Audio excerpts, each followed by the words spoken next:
Alors, c'est parti. Donc, pour ceux qui débarquent, Atarashi Isekai, en gros, ça veut dire un nouveau monde.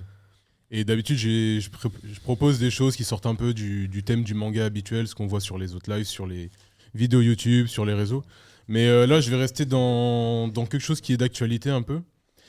Et pour ceux qui ne savent pas, on avait fait deux émissions avant de se lancer en live. Et dans la deuxième émission, il me semble, j'avais fait un quiz avec. J'avais montré les artistes japonais qui avaient fait des variantes cover pour Marvel, DC Comics et tout. Ah Je oui, me souviens, c'est Pendant un je me exact. deuxième souviens. Et j'ai présenté une artiste et je vais en reparler aujourd'hui. Et pour faire un petit rappel, je crois que sur le premier média, on peut voir ses œuvres qui ont été faites sur des couvertures de comics. Donc, Oh, voilà. Catwoman, super bien faite. Donc, est-ce que Paul, ça te dit un truc, tu vois à peu près qui c'était? Est-ce que tu as retenu ou pas? Alors, je t'avoue que je ne veux pas me souvenir de nom, parce que je suis vraiment une quiche en termes de mémoire, mais C'est Jacket Alternative, hein, c'était ça? Ouais, Ça me parle. c'est une auteure de mangaka, une mangaka qui a fait des jaquettes, qui s'est fait connaître de l'autre côté de l'océan chez les Américains pour ses couvertures alternatives sur des comics. Ah, je crois savoir. J'ai plus le nom, mais je me souviens que tu nous en avais J'ai parlé. plus le nom, mais je Ouais. crois savoir de quel manga. Donc C'est aujourd'hui, pas on- celle qui a fait J'ai l'atelier plus des le nom, sorciers. Exactement. Erika. Donc, Kamome Shirama. Irito. Bien vu, bien Oh, vu. Irito, c'est ça. Trop fort. viens avec nous sur le plateau. Des là. fois, je crois. trop fort, Donc, Incroyable. donc aujourd'hui, on va parler de l'atelier des sorciers. trop forte. Pour rappel, Chris, toi tu sais, mais c'est un de mes coups de cœur de ces dernières années. Tu m'en Ouais, parles c'était- depuis l'année dernière. L'année dernière. Ouais, Ouais. je crois que j'ai dû le découvrir il y a 2 ans. Et du coup, je vais en parler aujourd'hui parce qu'il y a un animé qui a été annoncé. Ça avait déjà fuité plus ou moins parce que le nom, il avait été vu sur des plateformes et tout. Mais là, il y a eu une annonce cette semaine, il y a 2 jours. Exact. Il y a eu une annonce il y a 2 jours, donc il y a un animé qui est en préparation, qui arrive. Et donc, c'est pour ça que je tenais à parler du sujet aujourd'hui. Donc, l'Atelier des sorciers, c'est un. On peut balancer le prochain média. C'est un manga donc par Kaome Shirame qui est. On a aujourd'hui chez Pika Édition 9 tomes, si je ne me trompe pas. C'est publié au Japon dans le Monthly Morning 2 Magazine. Donc, on a un chapitre par mois, Ah ouais. ce qui est très peu. Et en fait, c'est pour ça que le manga, on a quoi? On a 2 tomes par an. 1 ou 2 tomes par an parce que c'est très long. C'est très long, mais ça nous permet d'avoir des planches de qualité en fait. Le dessin est propre. On est au tome 8, non, c'est ça 9. 9 En France On est au 9. Je Le sais chat nous dit qu'apparemment il y a une édition collector qui est magnifique. Il faut savoir que sur ce manga, il y a des éditions collector à chaque tome. Et d'ailleurs, je crois qu'il y a une vidéo de Pika Édition qui en 9 parle. tomes, elle a dit. Ouais, il y a 9 tomes. Et à chaque tome, il y a une édition collector. Bah attendez, j'en ai un là. Où qu'il est? Je vais te le trouver, continue. Ah bah il est là. Non, mais ils sont sous mon ardoise. En fait, pour chaque édition, là, on a les éditions régulières. Donc sur fond blanc avec une illustration et tout. Et pour chaque édition, il y a un collector avec une couverture colorée, une nouvelle Oh, illustration. celle-là, elle tue. Ouais, tu. Oh, il tue de ouf. C'est celle du tome 3. Et en fait, tous les tomes, c'est le même principe. Donc, tu as un cadre, un fond coloré assez sombre, le perso dessus. Couverture réversible, évidemment. Donc, on peut mettre la couverture normale aussi. Et il y a surtout des goodies incroyables à chaque fois. Donc, des carnets de notes, des artbooks. Tu as un truc où c'est un. Tu avais une plume, je crois, dans le numéro 1, une plume. Il me semble, ouais. Il me pour, semble, j'avais pour vu ça dessiner chez et tout. Pika, ouais. Je me permets fais passer. de faire mon Non, petit, les variantes cover sont incroyables. Bah, niveau quali sur les collectors, pour moi, c'est les plus quali. C'est les plus quali que j'ai vu jusqu'à maintenant. Non, tu peux pas. T'es Monte pas de sur le l'autre côté. focus. Bah, je vais faire un Autre petit côté. rappel du speech pour ceux qui connaissent pas. Romy. Bien vu. J'ai entendu le bouton appuyer. Ouais, Régis, il a... Magnifique. En vrai, elle est Il a trop envahi. belle. Non, la cover est incroyable, hein, Ouais, franchement. de fou. En fait, il y a une question que je me pose, c'est que du coup, si l'animé arrive, les gens vont vouloir se précipiter sur le manga après, parce que je sais qu'il est très bien, que c'est un de tes coups de cœur. Mais du coup, les éditions collector, Oui, ça c'est va mort. être mort. C'est pour mort. les- Moi, j'ai eu une chance de ouf. C'est une dame assez âgée qui les vendait. En fait, Ok. elle les a achetées depuis la sortie et puis elle en voulait plus, elle les vendait. Et, j'ai eu un coup de chance, je lui ai acheté pas cher. Mais là, maintenant, les collecteurs, le numéro 1, il a plus de 100 balles. Bah Allez, justement, les scalpers, justement, comme Rito d'hab. vient de nous dire, super bon timing, que bah, là les 3 premiers tomes sont pas trouvables à moins de 80 € au niveau de l'édition collector. Oh C'est ça. Et Attends, pourtant, fais c'est même pas un je vais truc connu. mettre, Enfin, connu. Putain, c'est rush C'est de même ouf. pas un manga hype pour l'instant, en fait. Donc, ça va C'est ça. monter. Ça va monter encore. Mm. Ah, ça va monter encore plus. Hein. Mais donc, c'est bien de voir que quelqu'un connaît. Et je vais faire un petit speech pour le pitch global pour ceux qui connaissent pas. Merci. Mais l'Atelier des sorciers, c'est un seinen. C'est un seinen où on va retrouver Coco, une petite fille, celle qu'on voit en couverture là. Qui nous introduit dans son univers. C'est un univers où la magie est omniprésente, donc un univers fantastique. Et en fait, on va découvrir Coco avec sa mère dans ses tâches habituelles. On peut voir les dessins, ils sont assez intéressants quand même. Super détaillés et tout. Et on comprend très vite que Coco, elle est super attirée par cette magie. Voilà, là, sur le prochain média, on la voit émerveillée par la magie en fait depuis sa plus tendre enfance.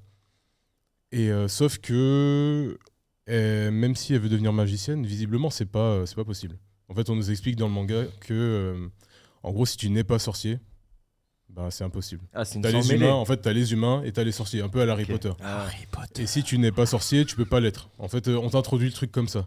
Sauf qu'un jour, elle va s'introduire. Il y a un sorcier qui va lancer un sort, elle va s'introduire, voir ce qu'il fait en détail, et elle va découvrir un secret. Le secret, c'est qu'en fait, les sorciers utilisent les dessins. Ils n'ont pas de baguette magique. Désolé, je vais spoiler vite le premier chapitre. Bon, c'est pas grand-chose. Les sorciers n'utilisent pas de baguette magique, ils utilisent des dessins. Donc en fait, ils dessinent un sort, et le sort s'active. Ah ouais. Ok. Il y a C'est pas- sur un papier, sur le Voilà, sol ou dans le. n'importe où. En fait, on arrive un peu au Ouais, ils ont système pas de besoin Full Metal support, Alchemist. tu veux dire. C'est genre, ils le Voilà. dessinent comme S'il ça. dessine sur l'ardoise, bam, l'ardoise, elle fait Ok. un truc, tu vois. C'est un peu quand Elle je peut joue, quoi. tourner. Donc ça fait vite penser Fairy à... Tail un peu, moi je trouve. Ah ouais, j'aurais Ah, pensé il y a à plein Full de Metal. mangas, ouais. Ouais, Ah. ouais, FMA avec Ouais, les j'aurais pensé à tentacles. Full ouais. Metal. Et en fait, il y a ce Ouais. petit truc de Full Metal qui Ah, revient. ouais, ok. Et en fait, Ouais, en découvrant ça, elle essaye. Elle voit un gars qui dessine, il active un sort, elle se dit ah ben tout le monde peut le faire, donc elle essaye. Sauf que manque de peau, elle active un sort interdit. Aïe, aïe, aïe. Après, bon, on découvre pourquoi du comment c'est pas un sort qu'elle a lancé aléatoirement. Ça lui a été introduit d'une certaine façon par quelqu'un, bon ça on l'apprend plus tard. Donc elle lance un sort interdit, un truc irréversible, donc gros drame. Gros drame, je vais pas en dire plus. Comme le début d'FMA, en Voilà, fait. en fait c'est pour ça que ça m'a rappelé un Full peu. Metal Alchemist. Eux ils ont leur truc avec leur maman, ensuite ils perdent leur corps, et là on vient un peu au même but du personnage, c'est qu'ici on va pas voir un personnage qui veut être le meilleur sorcier, qui veut être le plus fort, on n'est pas sur du My Hero, tu vois. C'est pas un personnage qui veut être le meilleur, ça va être un personnage qui veut se racheter aux yeux du monde, un personnage qui veut se surpasser pour inverser le sort qu'elle a fait par erreur, tu vois. Donc à la suite de ça, en gros, le sorcier qu'elle avait cramé en train de faire son dessin, il va la retrouver et il va lui dire voilà, je vais t'effacer la mémoire. Oh, c'est dur. Parce Ça. que t'as pas le droit, t'es une humaine, t'as pas le droit de savoir notre secret. Et bon, finalement, il y a des trucs qui se passent et elle est prise, finalement, sa mémoire n'est pas effacée, elle est prise en tant qu'apprentie dans l'atelier de celui-là. Donc, d'où le titre, l'atelier des sorciers. Et dans cet atelier, elle va se former à la magie avec d'autres petites filles. Et on va en apprendre plus sur l'univers, sur comment elle a eu ce sort entre les mains. Et tout ça. Et en fait, c'est super bien écrit. Je vais parler un peu de l'univers, mais en gros, le speech, c'est ça. Voilà. Ok. J'aime bien le speech de départ. Dans le micro, Chris. Pardon, parce que en fait, je suis omnibulé par les dessins, mais j'aime beaucoup le speech de départ. Et du coup, j'ai une question, mais sans rentrer dans les spoils. Tu disais qu'on pouvait, qu'on pouvait utiliser les dessins, mais est-ce qu'il y a des sorciers qui ne dessinent pas et qui arrivent à... Non, là, Non. bah, Non Genre comme c'est en baguette, tu vois, genre il y en a qui peuvent... ouais, en vrai, personne n'a de baguette. Ce qu'ils ont, c'est là pour le coup, ce qu'ils Ouais, ont, c'est- c'est un carnet. un carnet, Ils ont un ouais. carnet de notes, un encrier, une plume. Personne peut faire de sorts comme ça sans carnet et plume, quoi. Là, a priori, quand tu lis le Non. premier tome, non. Non, ok. Pose pas des questions Ok. trop Non, compliquées, je- sinon ça va Après, Non, mais ça à m'intéresse voir. parce qu'il y a un côté un peu dramatique quand même, j'ai l'impression. Bah Après, justement, c'est un ouais, peu- c'est ce c'est qu'il c'est- dit, ouais. c'est comme ce que dit Erito, c'est que c'est la force du manga, c'est que il y a un mélange entre des dessins qui sont enfantins, mais dans un univers qui est sombre et mystérieux. C'est ça. En fait, ça Avec aurait, beaucoup pu de être sujets de la un, société. ça aurait pu être un Magical Girl. Ça aurait pu, avec le speech, mais les dessins, ils sont super adultes en fait. Les dessins, ça rend. C'est pour ça que c'est un CNN. Et de toute façon, je reviendrai dessus. Mais. Pardon.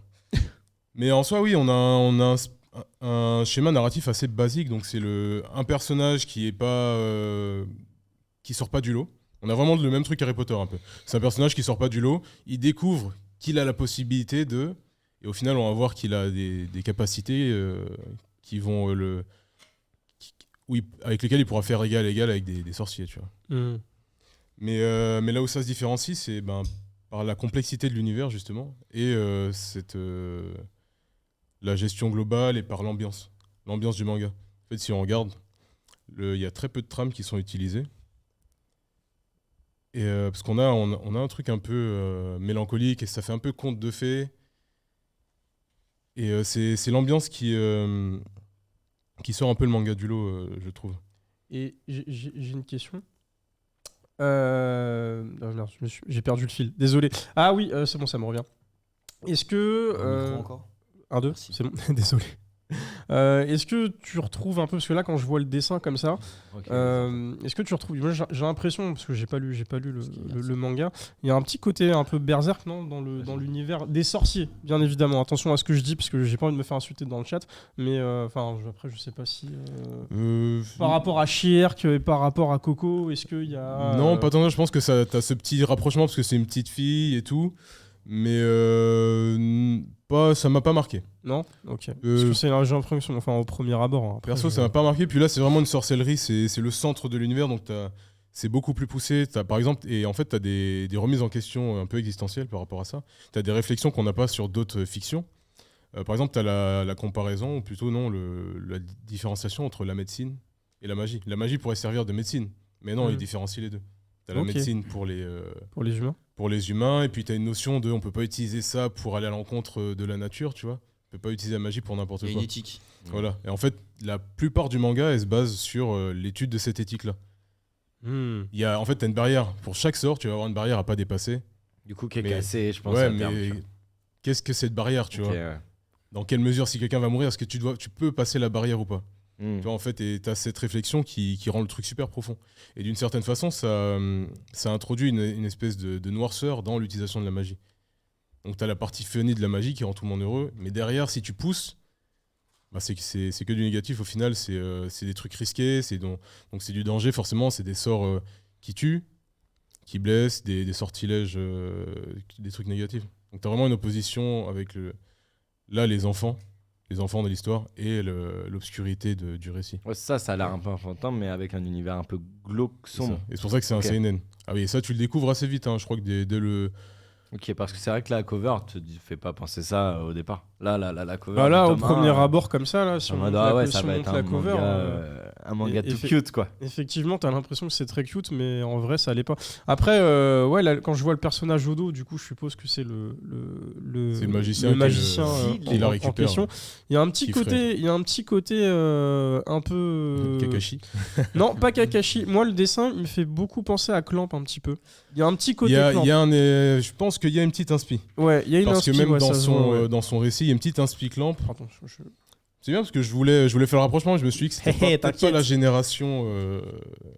Ça je se me suis sent. dit hein. que les gens allaient pas forcément comprendre le rapprochement avec Clamp, en fait. Parce qu'on n'en parle plus trop ces derniers temps. C'est surtout dans les costumes en fait. Mm. Ça fait très Sakura un peu chasseuse de cartes. Ah, par contre, son carte gros captor. talent, c'est sur la gestion des vêtements, les drapés et tout. En fait, ça se voit elle a une inspiration de Art déco. Il me semble qu'elle a fait des Art déco, ça sera vérifié, mais il me semble qu'elle a une grosse inspiration Art déco et art religieux. Bah, d'ailleurs, son manga d'avant, ça c'était Divine, et il me semble que c'était sur un ange et un démon, donc on se rapproche de ce truc religieux. Et Ah, ça c'est- sent dans son dessin. Ouais, ça fait sent vraiment, et ça doit être difficile à elle a une petite à patte dessiner. occidentale. Ça se voit qu'elle a pas que de l'inspi manga, c'est une petite patte occidentale. Donc elle doit lire du franco-belge et des comics américains, tu vois. Ça serait pas choquant. Et puis surtout, vu les covers façon comics qu'on a vu, je pense qu'elle a été bien influencée aussi Oui, par je ça. pense.